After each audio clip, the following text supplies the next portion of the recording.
Detrás de cada decisión importante hay un profesional que hace que todo tenga sentido. Personas que analizan, cuestionan y construyen confianza todos los días. Llega mayo y con él el mes de la Contaduría Pública 2026. Un mes completo con más de 60 charlas gratuitas para crecer, actualizarse y llevar la profesión al siguiente nivel, siempre dirigidas a nuestros CPAs y público en general. Contaremos con diferentes ejes temáticos dentro de los cuales tendremos tributaria, fiscalidad internacional, normativa técnica, transformación digital, inteligencia artificial, financiero, habilidades blandas y muchos más. Conectando a todo el país desde nuestra sede central y filiales. Porque crecer también es compartir. No te lo puedes perder. Sé parte del mes de la Contaduría Pública 2026, que llega gracias a nuestros patrocinadores.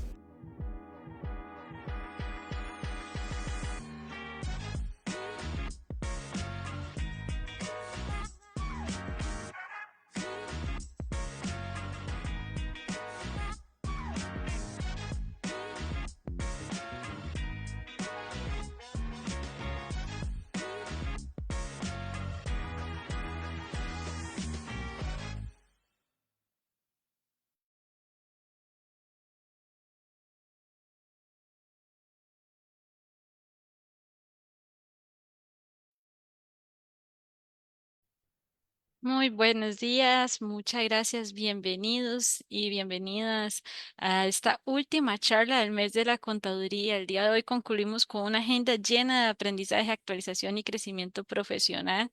Bueno, esta semana hemos estado abordando el tema o el eje temático de gobierno, riesgo y cumplimiento. Hemos abordado temas fundamentales para fortalecer la ética, el control, la sostenibilidad y la estrategia dentro de la profesión contable.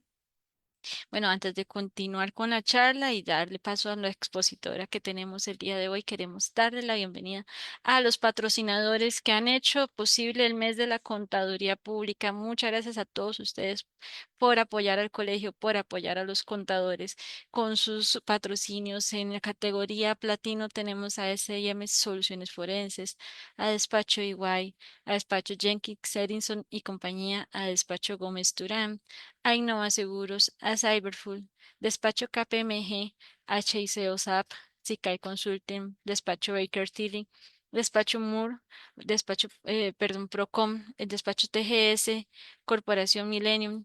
Categoría Oro, tenemos al Despacho Murillo y Asociados, García y Asociados CPA, a Valvar Asesores, a Despacho R. Artavia y Asociados, a la Universidad UNED, a la Universidad UCR, al Despacho Marín Vega Moreira o Grupo Consultepro, a Solutions, a la Universidad Castro Carazo, al Hotel Poza Blanca Lodge y gracias a los de la categoría Plata, TP Consulting y Hotel Manglares. Muchas gracias por ser aliados estratégicos en este mes de la contaduría pública. Y bueno, para cerrar este ciclo de charlas que nos trajo este mes de la contaduría pública, tenemos el honor de presentarles a Silvia Arena Orbón Vilches. Doña Silvia es máster en Administración de Empresas y profesional de la Auditoría Interna del Banco Popular y Desarrollo Comunal, donde ha ejercido la jefatura del área de auditoría de riesgos. Su trayectoria se vincula con auditoría interna, gestión de riesgos, control interno y evaluación de procesos institucionales. Con este currículum amplio que tiene doña Silvia, nos trae el tema de el monitoreo continuo de los controles claves en auditoría interna, cómo diseñar alertas, indicadores y pruebas focalizadas. Doña Silvia, bienvenida. Buenos días, muchas gracias Natalia por la gran explicación y la presentación. Un gusto estar acompañándolos el día de hoy. Muchas gracias, doña Silvia. Ok, procedo a compartir la presentación.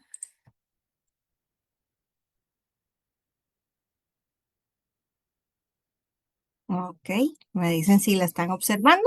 ¿Se ve bien? Perfecto.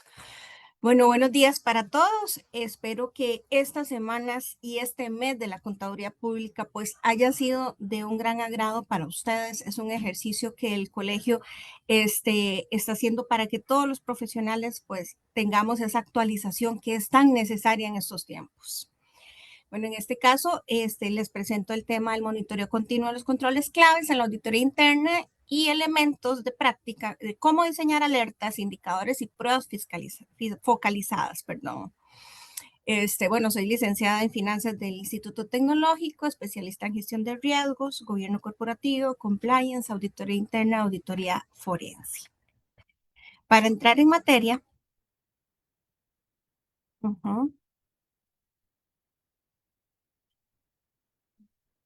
aquí está. Dentro de los próximos 60 minutos vamos a ver los siguientes temas. Un poquito de contexto, relevancia de este tema, el marco normativo, conceptual, el cómo identificamos lo que son controles claves que para nuestra profesión, nuestro ejercicio, pues es muy, muy importante. El cómo establecer y diferenciar lo que es un CAREI, un QCI, un KPI, o sea que son totalmente diferentes, los vamos a ir analizando. Lo que son alertas tempranas, cómo definimos umbrales, lo que son la definición de pruebas focalizadas, la parte tecnológica, errores comunes y algunas recomendaciones para terminar este ratito con el tema de preguntas. Aquí muy importante, ¿por qué hablamos hoy de monitoreo continuo? Porque estamos en un mundo cada vez más globalizado, donde en términos de 24, 72 horas, o sea, minutos, la materialización de fraudes transaccionales, de ciberataques, errores operativos críticos son cada vez mayores.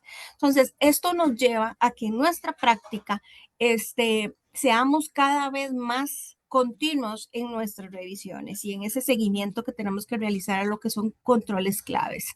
Hablamos de que el volumen, tenemos un muestreo anual que ya no captura riesgos transaccionales.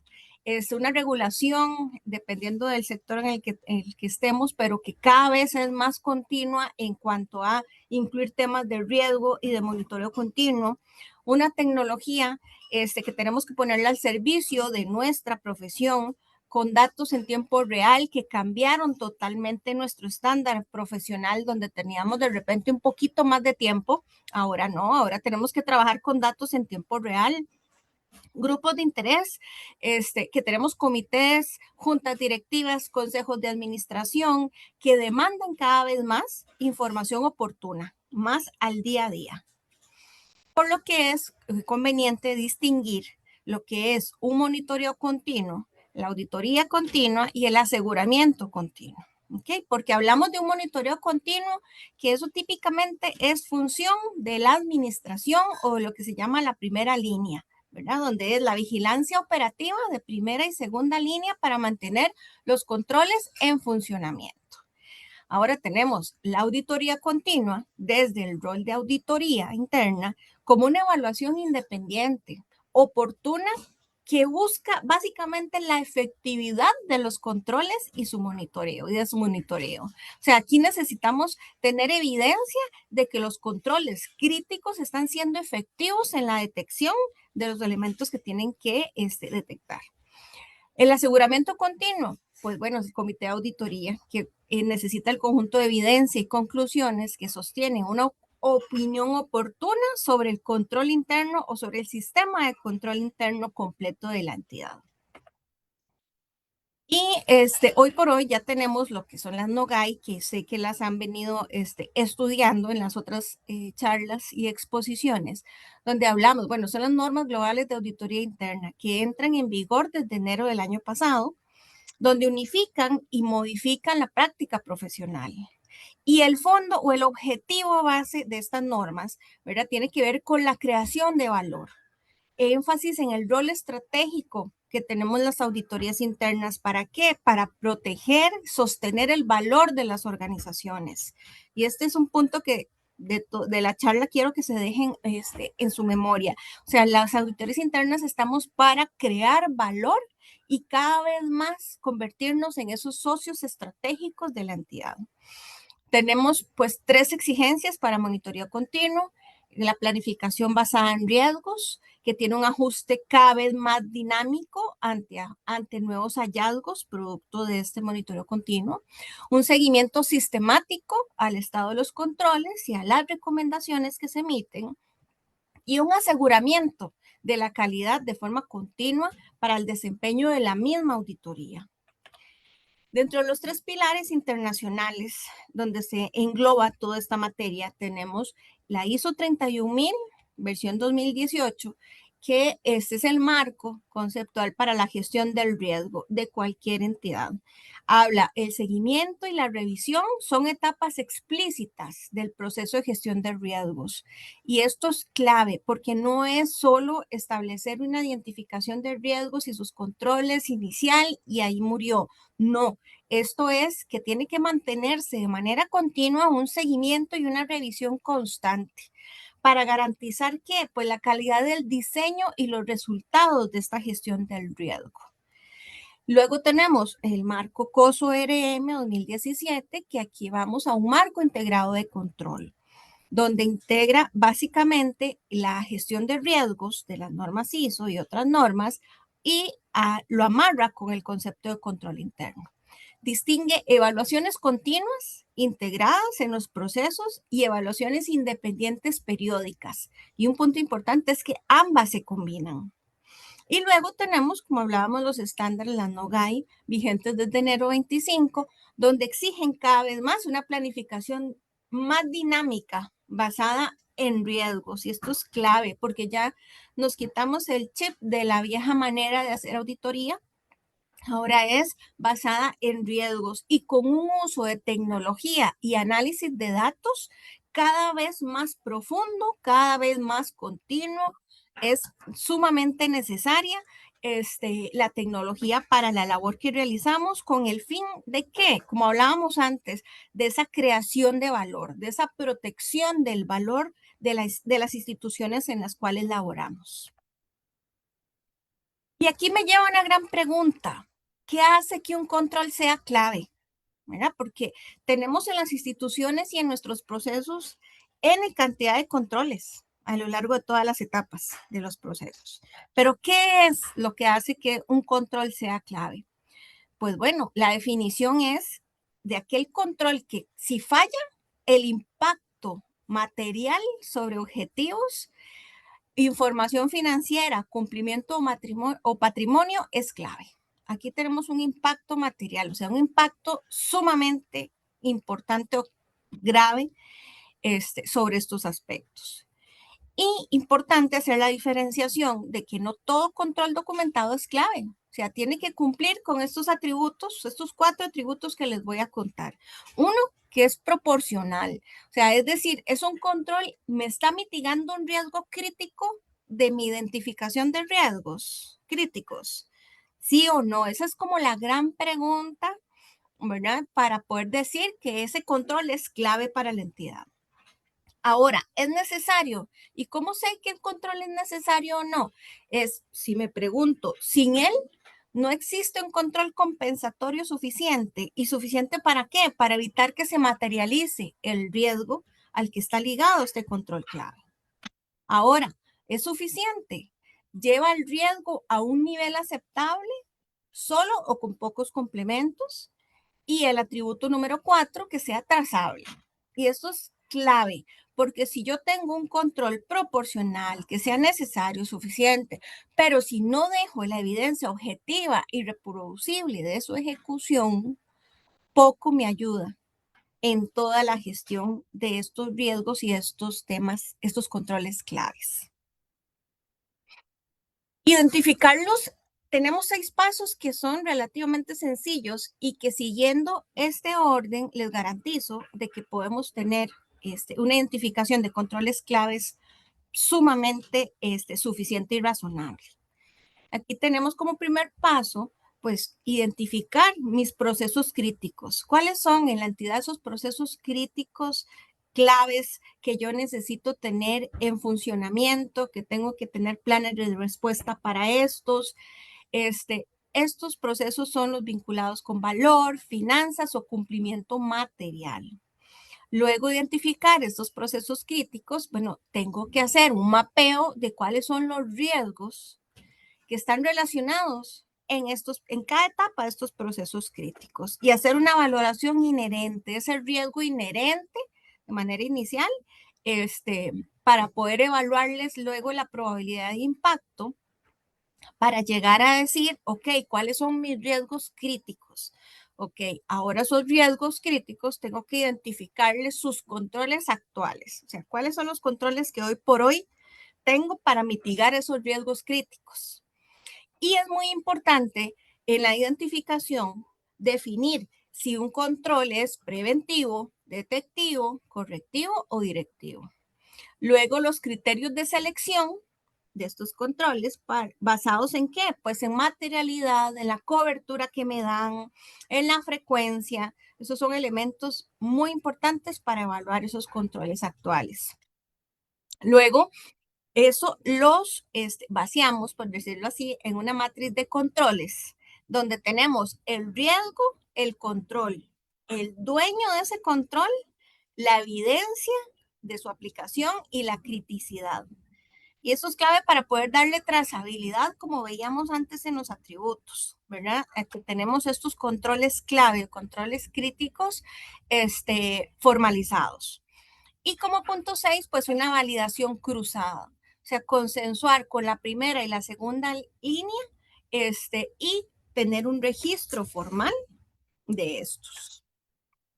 Ahora, importante definir y contarles que cada tipo de control tiene una estrategia de monitoreo. No es lo mismo monitorear un control correctivo que un control preventivo.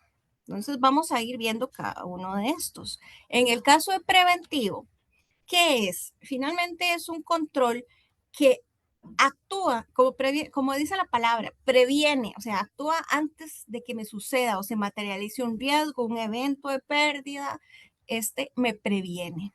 ¿Cuál es el monitoreo que se recomienda acá?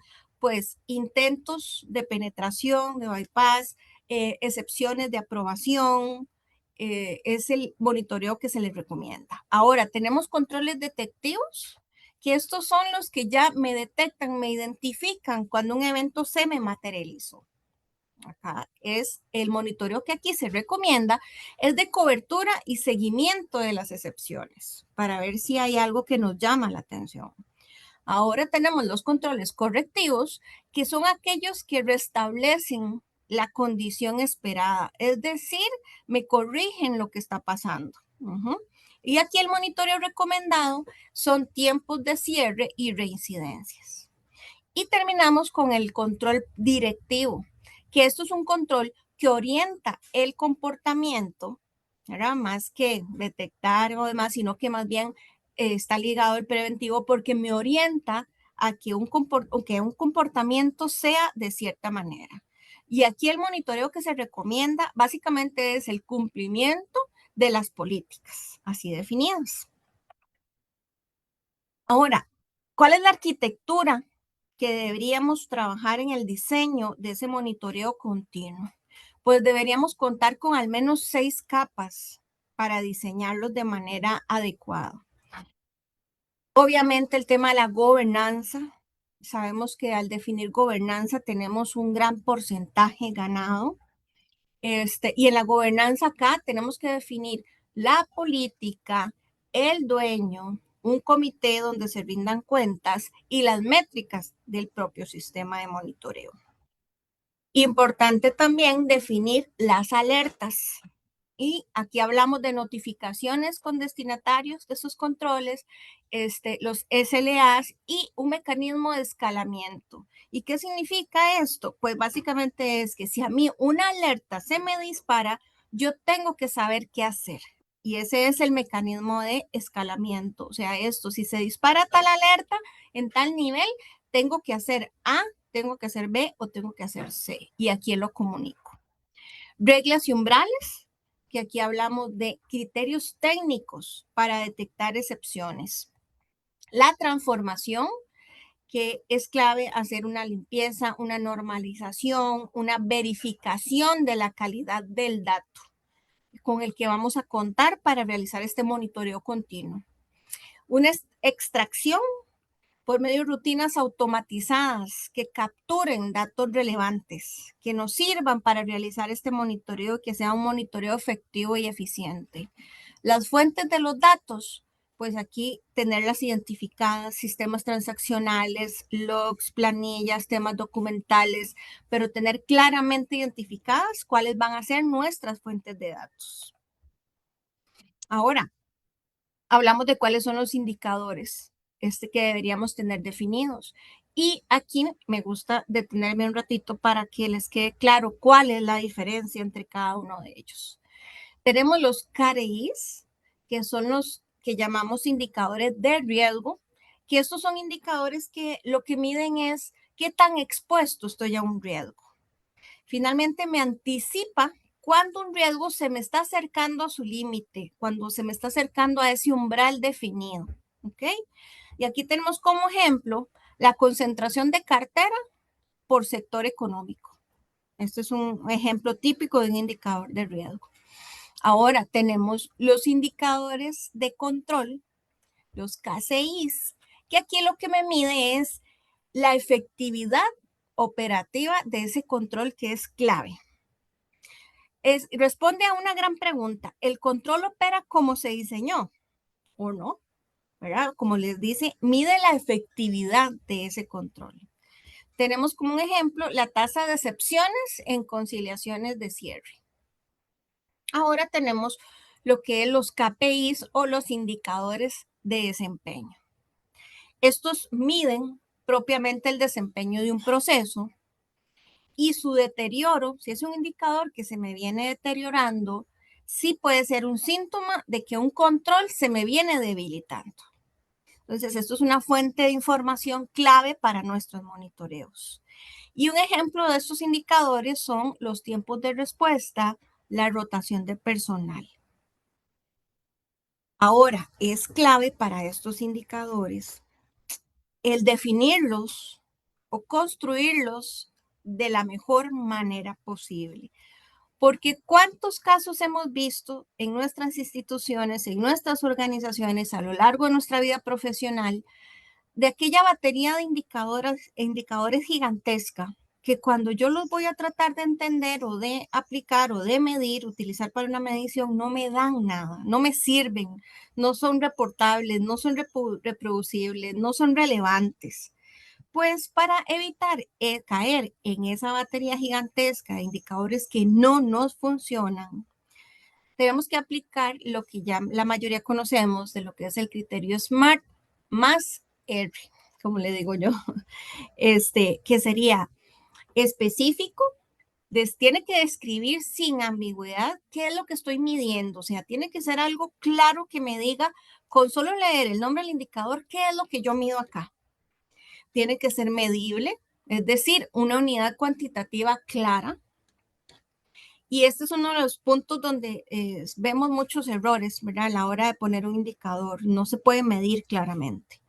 Ahora, tiene que ser alcanzable en el referido a que sea un dato accesible, ¿verdad? Fácilmente accesible y razonable.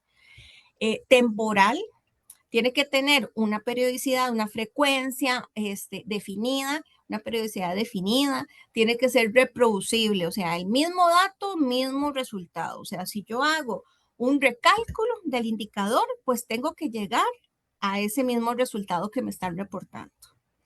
Reportable, comprensible para personas o funcionarios que no son técnicos, y esto es sumamente importante porque a veces definimos indicadores sumamente técnicos que ante la lectura de un tercero, o sea, no se entiende qué es lo que se está tratando de medir acá. Irrelevante porque tiene que estar vinculado al riesgo o al control clave.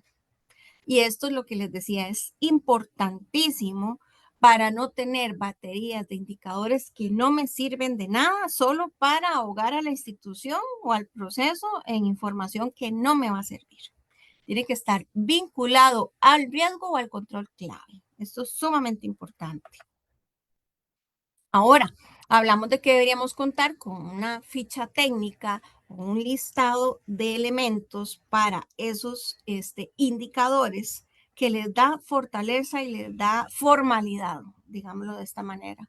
Un nombre y código único, un objetivo para tener muy claro qué es lo que se pretende medir. Pues una fuente del dato, como hablábamos, de dónde se obtiene, perdón, Los umbrales, que yo puedo definir niveles tipo semáforo, verde, amarillo, rojo, un escalamiento definido, cuál es la línea de defensa del comité que va a ver esta información cuando se supera un nivel de umbral, el tipo y riesgo asociado, o sea, el tipo de indicador, si es un CAREI, un KCI, un KPI, y a qué tipo de riesgo, es un riesgo clave al que está asociado, la fórmula de cálculo, numerador, denominador, unidades, esto es muy, muy clave en este tipo de información, la frecuencia en la que yo voy a hacer la medición, los responsables y un histórico de comparación. ¿Por qué? Porque a mí este histórico es una fuente inagotable para ver de tendencias, para ver, analizar elementos que fácilmente en un número de un mes solo no me da esa información adicional. Yo necesito ya ver el histórico, hacer ese comparativo para ir analizando si hay una tendencia o no. Tendencia de falla, tendencia de desmejora, tendencia en riesgos adicionales que se están materializando, etc. Algunos ejemplos aplicados a procesos típicos en las entidades tenemos, por ejemplo, en el cierre contable mensual, ¿qué sería un KCI o un indicador de control típico? Bueno, el porcentaje de conciliaciones cerradas en plazo. Y tenemos límites o umbrales sugeridos, ¿ok? Verde, que sea mayor al 95% de las veces, amarillo entre 90 y 95, rojo menor de 90%. Gestión de accesos de TI, tenemos un CAREI, un indicador de riesgo, donde tenemos usuarios privilegiados sin revisión mayor a 90 días. Igual, en verde, que es cuando tenemos un dato de 0, amarillo entre 1 y 5, rojo mayor a 5. Tenemos compras y proveedores, un KCI, porcentaje de órdenes sin requisición previa autorizado, con sus debidos umbrales, riesgo de crédito, un CAREI, indicador de riesgo, variación trimestral de morosidad mayor a 90, y aquí se le da otros niveles en sus umbrales, y así sucesivamente varios ejemplos que les traemos para que ustedes se hagan una idea más aterrizada de cómo definir pues esos indicadores. Ahora, las alertas. Hablábamos de que un indicador poco me dice si yo no le defino alertas, ¿verdad? Entonces, y finalmente las alertas tienen que ser efectivas. ¿Y qué me hace que una alerta sea efectiva? Algunos de esos elementos que me lo configuran así es que esté ligado a un evento desencadenador. O sea, ¿qué condición específica me activa a mí la alerta? Que haya un umbral cuantitativo, o sea, es la definición de ese valor a partir del cual es relevante, a partir del cual se me tiene que levantar esa alerta temprana.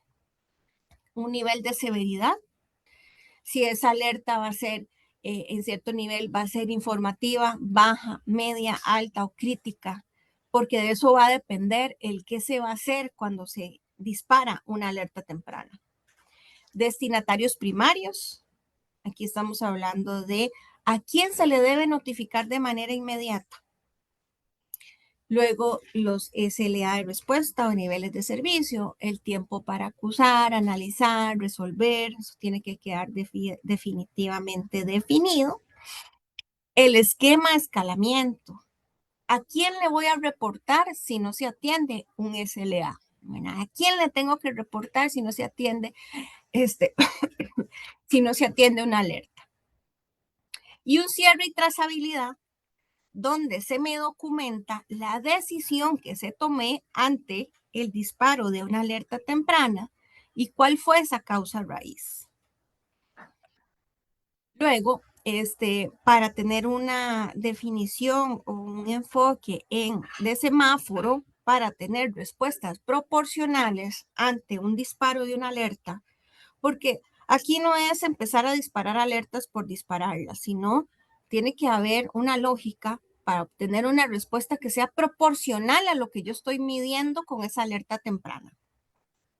Un ejemplo de esto es verde, amarillo, rojo y crítico. Le hablamos. Bueno, en verde tenemos como aquellos casos que están dentro de parámetros normales. ¿Cuál es la acción esperada? Un registro y archivo periódico. Un plazo de respuesta, un reporte periódico. Eso vendría a configurarse lo que significa un verde. ¿Qué significaría un amarillo? Una tendencia adversa, sin materialidad. Tengo que, como acción esperada, un análisis de causa y un monitoreo reforzado porque ya estoy pasando a un nivel más amarillito y puedo tener un plazo de respuesta de unos 5 días hábiles. Si caigo a un nivel rojo, y aquí estamos hablando que el límite o el umbral se me superó. Y esto me dice que el control falló en la detección de la situación. Entonces, aquí, ¿qué se espera? Pues se espera activar al responsable y que haya un plan de remediación, donde haya una revisión de ese control que me falló, qué fue lo que falló, y establecerle un plan de mejora, un plan de remediación a este control clave. Y aquí estaríamos hablando de un plazo mucho menor de respuesta, unas 24, 48 horas, porque ya estamos hablando de un control clave ligado a un riesgo importante de la entidad. Y si caemos en un crítico, pues aquí tenemos ya un compromiso de continuidad operativa. Deberíamos accionar un comité de crisis y una comunicación al jerarca y una atención inmediata, definitivamente. Aquí estamos hablando ya de algo crítico para la entidad que me pueda poner en compromiso en la sostenibilidad, la continuidad de los servicios de la entidad, entre otros.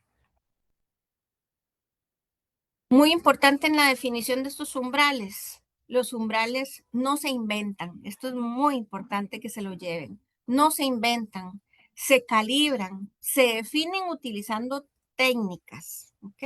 Y algunas de esas técnicas, estamos hablando que la que uno ve más utilizada es el histórico estadístico, ¿verdad? Entonces, aquí estamos aplicando técnicas estadísticas como una media móvil, más o menos una o dos desviaciones, ajustado por estacionalidad, dependiendo del indicador que estamos hablando, las alertas que estamos hablando.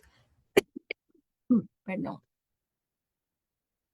Un benchmark externo, aquí sería compararme con mis pares del sector, obtener datos del regulador o de estándares locales o internacionales que me ayuden a definir esos umbrales, esos límites internos. Un umbral regulatorio, si lo hay, cuando lo hay, límites explícitos, ya definidos por normativa. Hablemos que en capital, plazos, ratios, etcétera.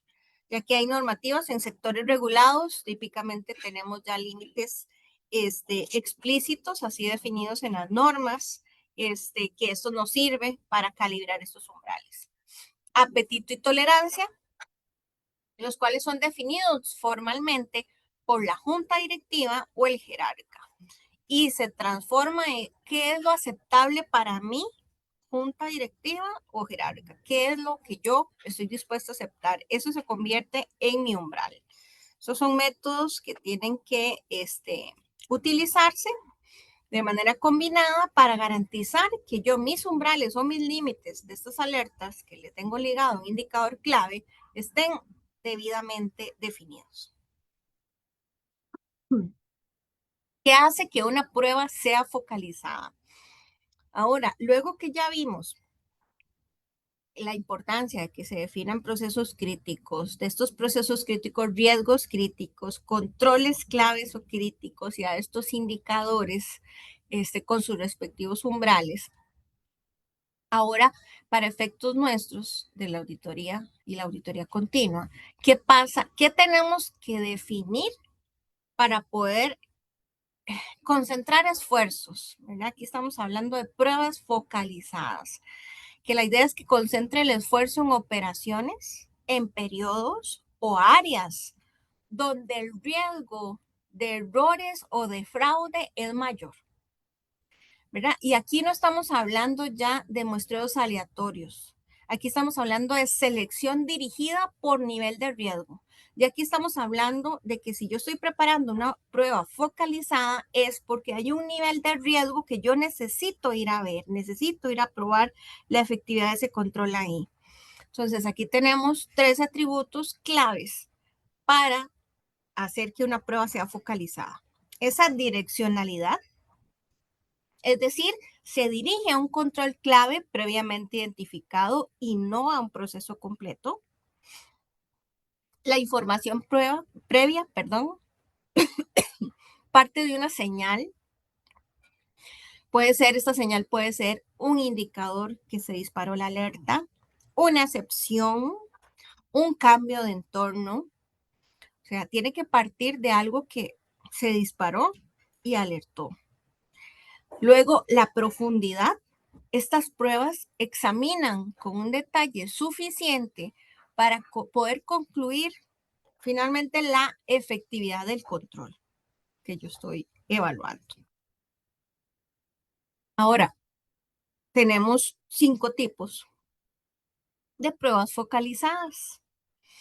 Y para cada uno de estos tipos tenemos una prueba diferente.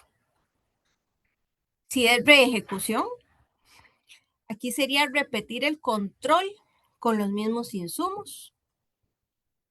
Es decir, yo debería recalcular y llegar al mismo resultado que está llegando la primera línea, por ejemplo, al aplicar ese control. Inspección documental. Aquí tenemos que verificar la evidencia que está sustentando el control. La observación, y aquí es algo muy interesante. Perdón.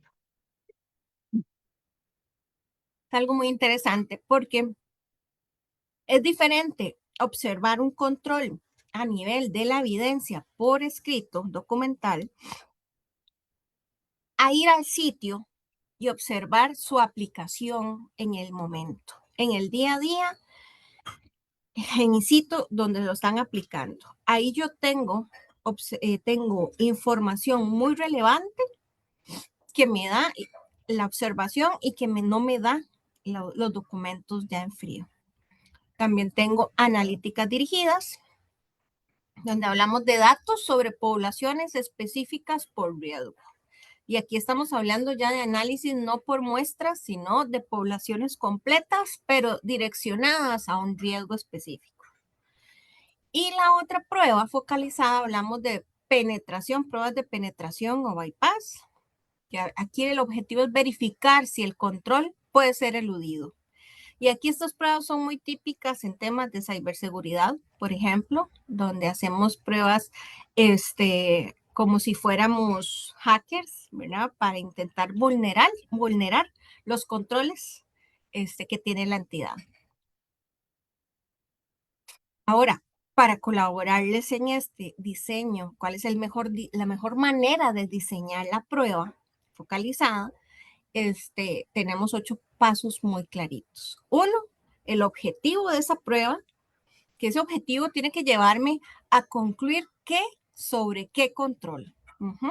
La población, el periodo, el área, el tipo de transacción, la selección, si vamos a hacer un muestreo por riesgo, un censo, el tamaño, la criticidad y materialidad para considerar y establecer ese tamaño, los atributos, la evidencia que yo requiero por cada uno de los atributos que voy a evaluar, el procedimiento, papeles de trabajo con referencias, cómo va a ir definido ese papel de trabajo, punto de la prueba, desarrollo y conclusión del punto, o voy desarrollando cada punto y finalmente llego a una conclusión general.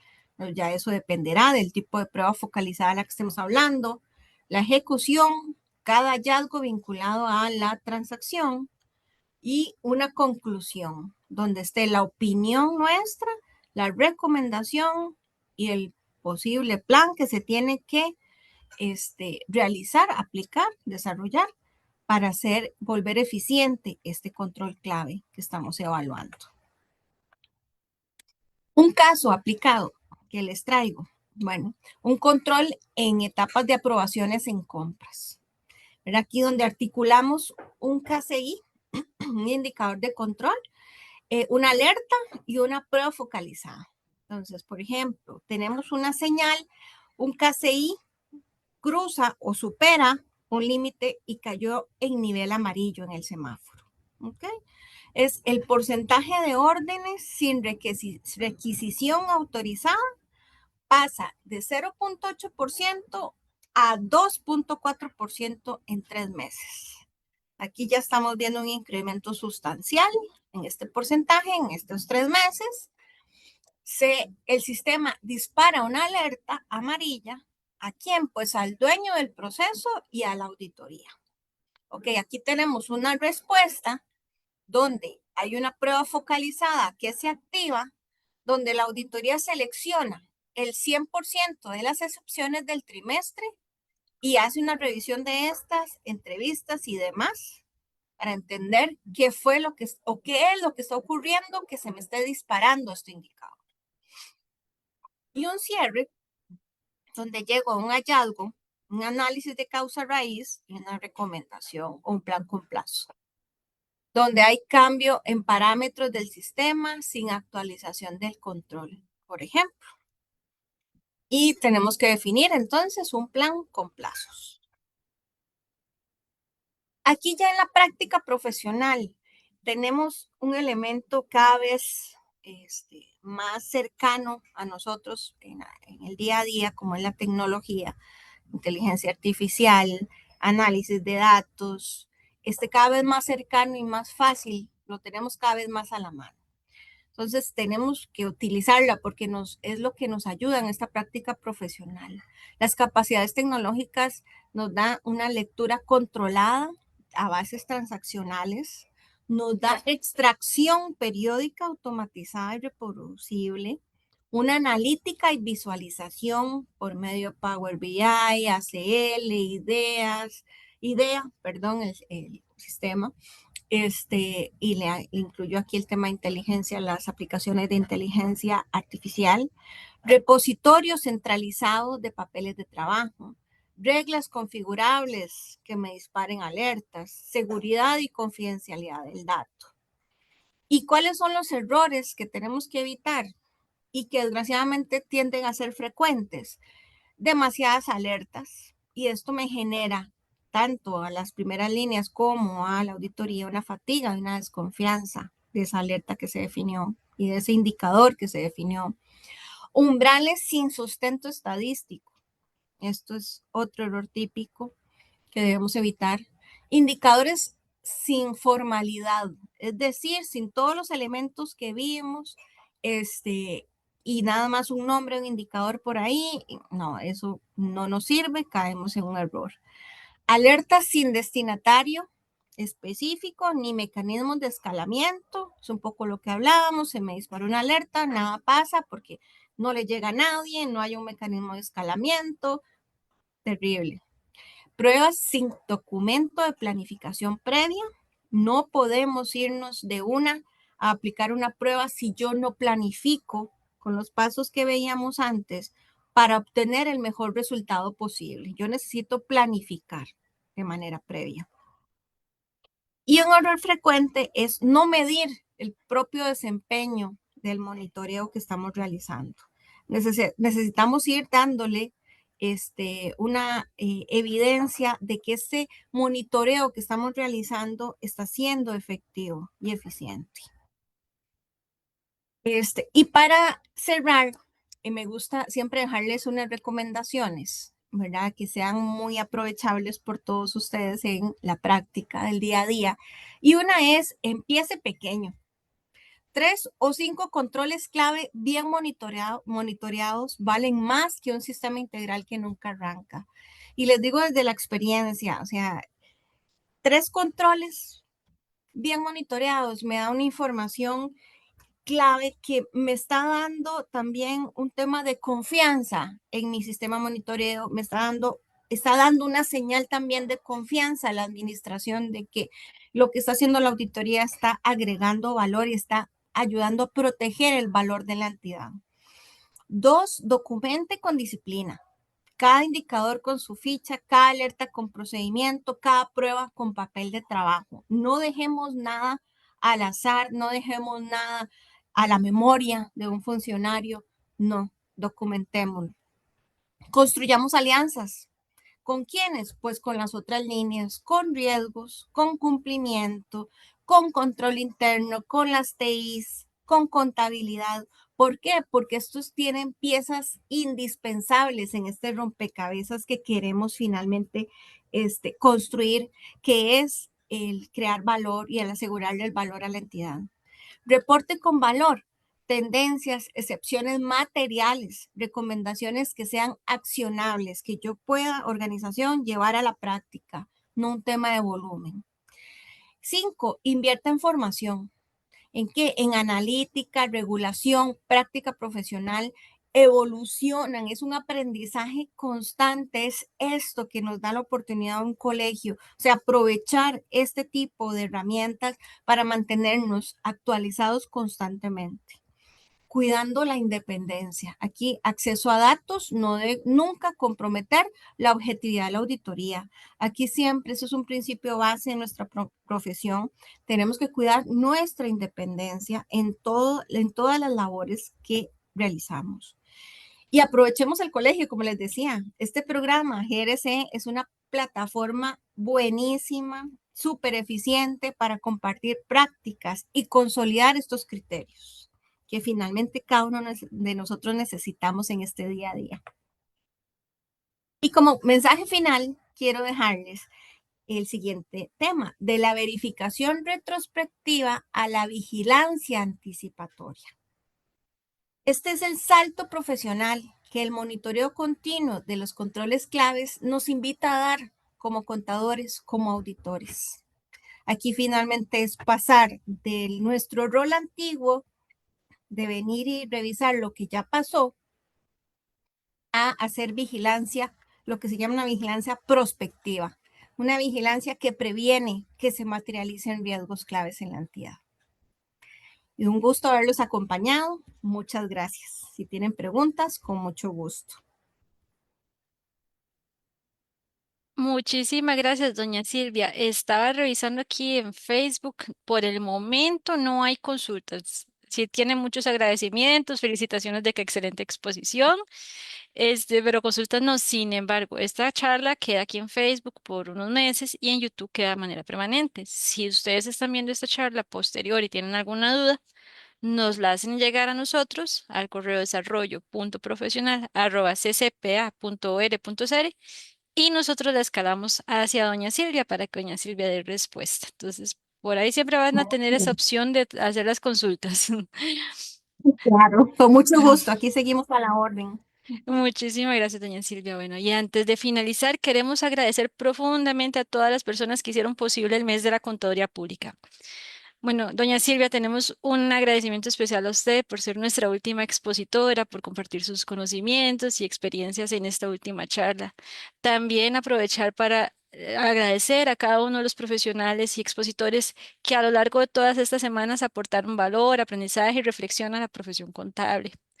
También muchas gracias a cada uno de los patrocinadores y a los aliados estratégicos por su apoyo, su compromiso y el fortalecimiento, porque es una actualización constante de la contaduría pública.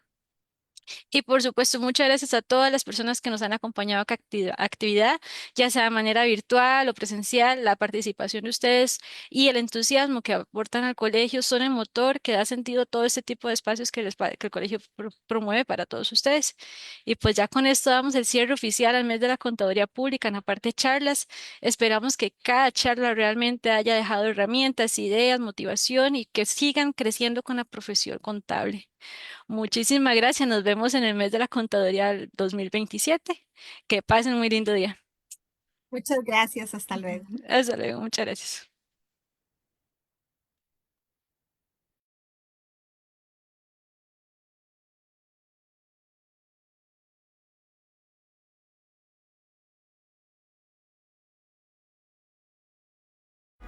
Detrás de cada decisión importante hay un profesional que hace que todo tenga sentido. Personas que analizan, cuestionan y construyen confianza todos los días. Llega mayo y con él el mes de la Contaduría Pública 2026. Un mes completo con más de 60 charlas gratuitas para crecer, actualizarse y llevar la profesión al siguiente nivel, siempre dirigidas a nuestros CPAs y público en general. Contaremos con diferentes ejes temáticos dentro de los cuales tendremos tributaria, fiscalidad internacional, normativa técnica, transformación digital, inteligencia artificial, financiero, habilidades blandas y muchos más. Consulte por nuestros patrocinios del mes de la Contaduría Pública, Platino, Oro y Plata. Conectando a todo el país desde nuestra sede central y filiales. Porque crecer también es compartir. No te lo puedes perder. Sé parte del mes de la Contaduría Pública 2026. Para mayor información, contáctenos en los medios de comunicación oficiales del Colegio de Contadores Públicos de Costa Rica.